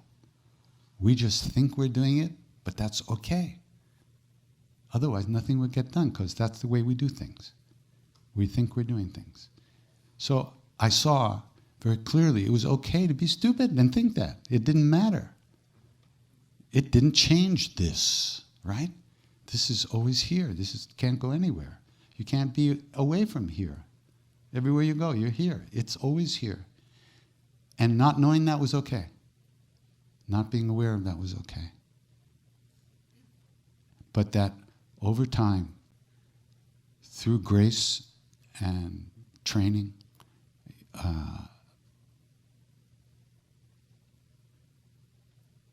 things would start to look different. Still waiting, but someday. Look at these people on the wall. My God, it's so hard to look at them. Same to you. Every one of them.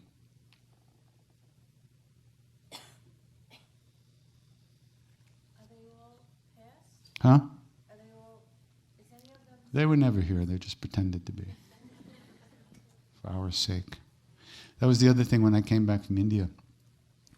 I went to visit a friend of mine in New York, and I walked into her apartment, and she was watching the video footage of Maharaji. And I laughed. I said, you're not going to like this, but I'm going to say it anyway. This is the one thing they made me take out of the book. The two things they made me take out of Chance of a Lifetime. I couldn't explain it adequately to the editor, so I guess I said, okay, if I can't explain it to you, and nobody else is going to understand it, so I will take it out. She wanted me to take it out. So I walked in and I saw this video footage and I broke out laughing and I said, that's not Maharaji. That's the Maharaji puppet. The real Maharaji made the Maharaji puppet for us because we're puppets. We have puppet eyes. We only see other puppets. And so in order to get our attention, the real great ones, they make a puppet of themselves. And they pull all the strings for themselves and everybody else too at the same time. And they do that for our sake, so to get our attention, to wake us up from the dream of thinking that we're running a political campaign.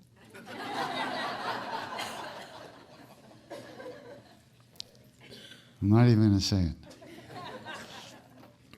Right? Isn't it amazing? I laughed. It was so funny to me. It was so beautiful. Okay. They didn't like it either. You know, okay. This is the first day, right? Okay. I'll let you live. Say what? What's the second thing you had to take out of the book? Oh, You want to cry? Yeah. Okay, we'll all cry together. Crying already? Had a friend, two friends, Ed and Chris. Maharaj named them Sudama, and he named Chris Sunanda. Sudama was Krishna's boyhood friend in the Bhagavatam, in the stories of Krishna. So, in the story, Krishna and Sudama were hiding from a rainstorm one day when they were boys. They were out with the cows. They were cow herds. And they fell asleep in the tree. They were hiding in this tree. And they fell asleep, and Sudama woke up and he ate his lunch. He was hungry. But when he finished his lunch, he was still hungry, and Krishna was asleep, so he stole Krishna's lunch, and he ate. You know, let me just point out to you for a little advice in life. Don't steal God's lunch. Not a good idea. Better to be a little bit hungry. When he wakes up, maybe he'll give you a little bit, but don't steal his lunch. So when he woke up, Krishna didn't say anything. Of course, he knew what happened. He never mentioned it. But that action created terrible things for Sudama. And as he got older, he was sick and he became blind and very poor. They had nothing to eat. His family was destitute. They lived in a tiny little hut. And his wife, the one that read the email, she was on Sudama's case. You grew up with Krishna. He's your friend. Just because he's a king now doesn't mean anything. Go to see him and ask him for help. We really need something. Your children are starving. But Sudama was ashamed of himself and his position, and he didn't want to go. Not that he remembered the lunch. He didn't remember the lunch, but that was the action, the selfish action that created all this stuff. So finally, he couldn't stand it anymore, and he said, all right, I'll go. Yeah, just like Jackie Gleason. Alice, I'll go. So she gives him a little parched rice, which is like pre-boiled cold rice, and that's all they had. And he puts it in his thing, and he goes. But when he gets to the palace, instead of going in and announcing himself, he just sat outside with the other beggars outside the palace gates. So Krishna comes out, and he sees Sudama, and he says, oh, Sudama, I can't believe you've come. After all these years, come on inside, and I'll show you around. Showing a blind man around, whatever. And so he shows him, he takes him around the palace, and he said, there's it up in. So after a while of enjoying their company, he says, I'm a king now, I have all this stuff to do, so I have to go now. But will you come back? Promise me you'll come back. He says, okay. And just as he's leaving, he said, did you bring anything for me? Did you bring anything for me? And Sudama didn't even say anything. Krishna reaches in and grabs the rice, right? And he says, I can't believe it. We used to eat this when we were kids. How great. And he eats up the rice like this, And Sudama goes. So Sudama makes his way back home. And he turns onto the kind of the lane or the path that he lived on. And there was this old wood kind of broken down fence, right? And he feels like a wall where this fence is supposed to be. And he's very confused. Now he says, I know what is this? And he makes his way down the wall to the place where his old broken down gate was, right? And now there's like this metal thing there. And he's feeling this thing. And as he's trying to figure out what's going on, his wife and kids run up and they say, wow, oh, look what Krishna did. He changed our hut into a beautiful house with all this stuff, And Sudama was just, he was just so moved. His heart was just, Krishna is so gracious. And she said, oh, you must have asked for our help. And of course he knew he hadn't, that it was Krishna himself who grabbed the rice and ate it and blessed them without even being asked, right? So, Ed and Chris, Sudama and Sunanda. So we were all there with Maharaj up in the mountains, and one day Ed and Chris decided they wanted to get married, and they asked Maharaji to marry them. And Maharaji said, no, I won't marry you, but Krishna Das will marry you. So I went, okay. So a couple of days later, I think on a Tuesday, I put on my I had regular white holy clothes at the time. Maharaji hadn't told me to make everything red yet. So I put on my white thing, and we went and stood in front of Hanumanji's mandir, and we read out from the Bible something, and I said, okay, you're married. And that was that. So not long after that, Maharaji disappeared, and the group kind of went and did their own things, which is what happened until we found out where he was, and then we'd get back together. Some people went here, some people went there. And Ed and Chris, Sunanda and Sudama went back down to see Sai Baba in Bangalore, Puttaparthi, because they had gone there first from America, because the word was that you couldn't see Maharaji. In fact, they probably didn't know where he was yet. It was after I got there with Rameshwaras and Jagannath Danny that kind of the word spread that Maharaji was now letting Westerners come. And then they came up from the south. So they went back south, and then Maharaji had jowed everybody, and so they kind of left. Jow means go away. He used to say, my mantra is go away. And people would come, they were from long distances, and they'd come and, Baba, we've come. Yes, you've come. Now go. He didn't want you around. He didn't need you around. It was just irrelevant as far as he was concerned, because he was everywhere. But he would let people come. He wouldn't let people stay much. So, Ed and Chris. So they went back to Sai Baba's, then they went back to America. And I saw them a few times when I first got back to America, but then we lost track of each other, and many years had gone by. Over 20 years, I would say. 15, 16 years. And we heard that Sudama, Ed, and Sunanda, Sudama needed a heart and lung transplant. Nothing was working. He was getting no oxygen. And Sunanda was fighting terminal cancer. She'd had cancer, and she was fighting it off with bee stings and everything you could possibly do. She did chemo and all that stuff, and it was like at that point about 6 years into it. And they had a son, Jesse. So in 1989 or 1990, which was probably 16 or 17 years after Maharaji left the body, we brought a young Baba over from India to America. He was a sadhu that we met that we liked a lot, so we brought him over.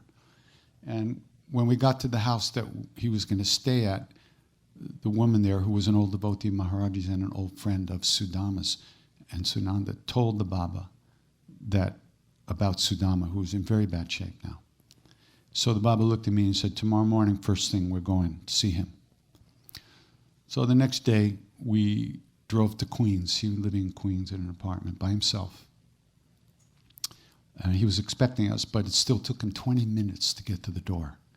So he had to kind of, more than crawl, he had to just kind of push himself along the floor because he couldn't breathe. So he finally got to the door, and we went in, we sat down, and Baba sat on the couch, and me and Sudama sat below.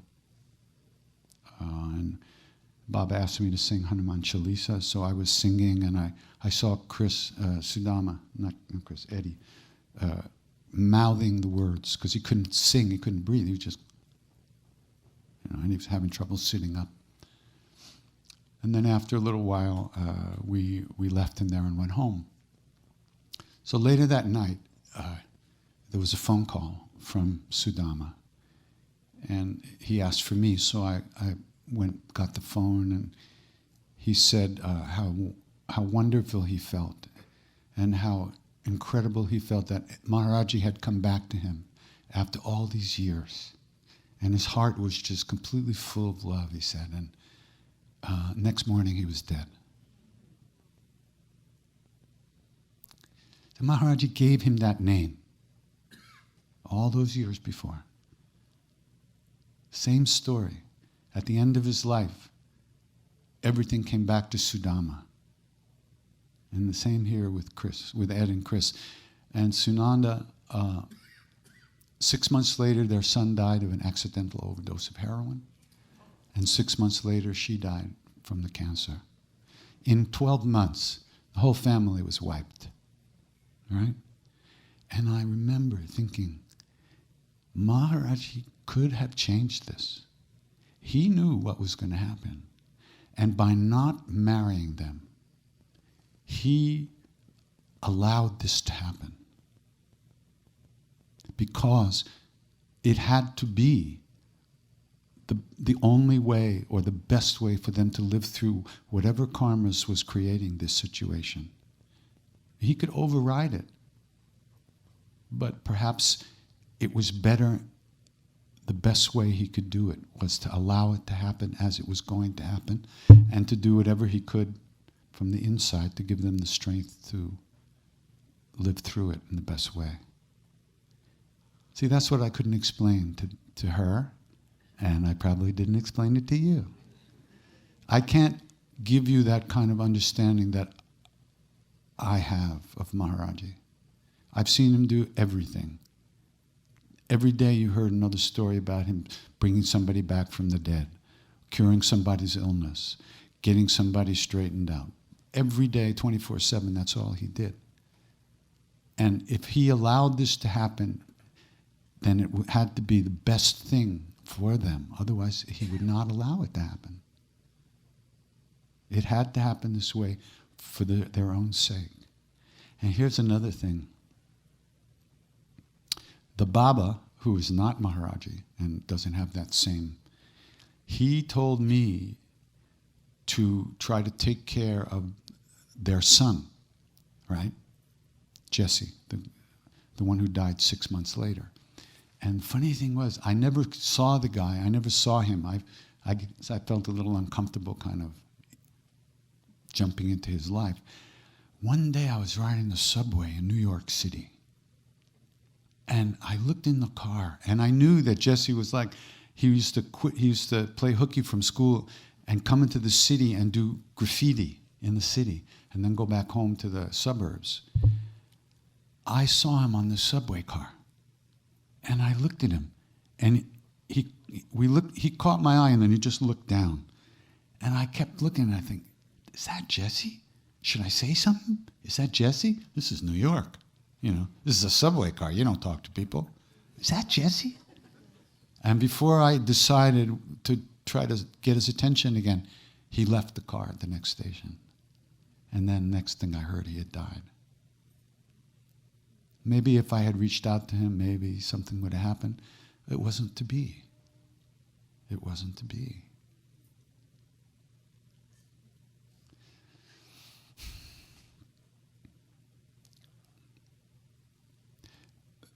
Blind, stupid belief is not required, okay? It is not required, it's not needed, it's not necessary, it's not desirable.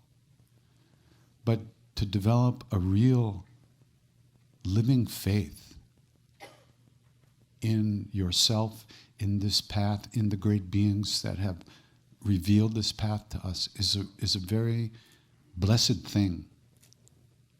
It's a very big thing. It doesn't come really through our own efforts. It comes from opening ourselves up to the sunlight of their presence and receiving that light and feeling it. You don't make this happen. It happens within you through the blessings of the saints, or you could say of whatever that is up there or in there. And what our practice does, it opens us up to that. And in the process of opening to that, which really is, our version of ourself changes as time goes on. And we start living in a better way, in a more wholesome way, in a happier way, in a more caring way, we become better human beings, which is good. But you can't make yourself a better human being just by wanting to. You have to get the strength to do that through practice. What I mean is that you want to be a better human being. It's like just wanting to. It's like trying to pick yourself up like this. There's no leverage.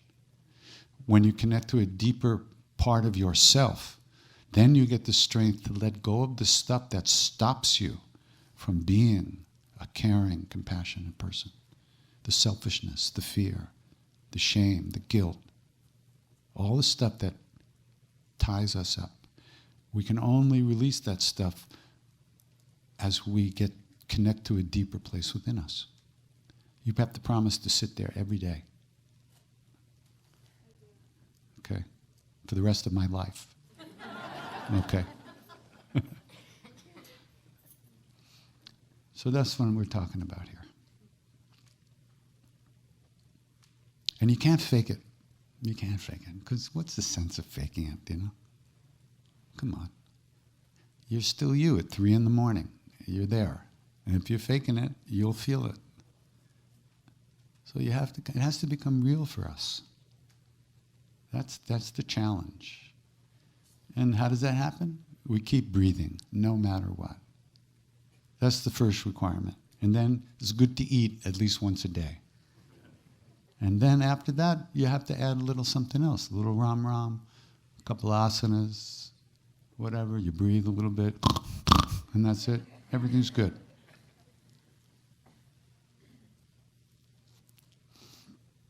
And things change. But really what's changing is the way we live in our lives in the world. People don't. Nothing has to change around us. That's not the requirement. All those people don't have to give up their anger for you to give up yours. You know, when we're not angry, there's no anger in the world. Piece of cake. Whatever goes on, it doesn't destroy us. You know, when you're Jewish, the whole world, when you're in love, the whole world is Jewish. That's what all the Swamis say.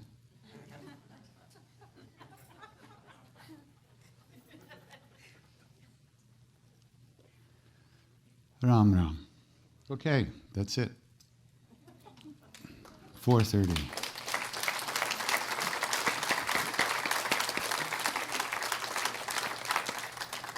Oh, what's the schedule? What's the plan? Who knows? Who's the boss? Where's the boss? Ram is sleeping. 7:30 is the video here.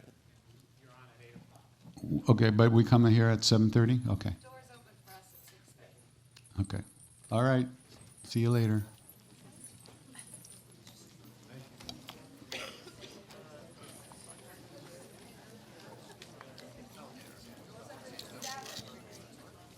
Seven? What?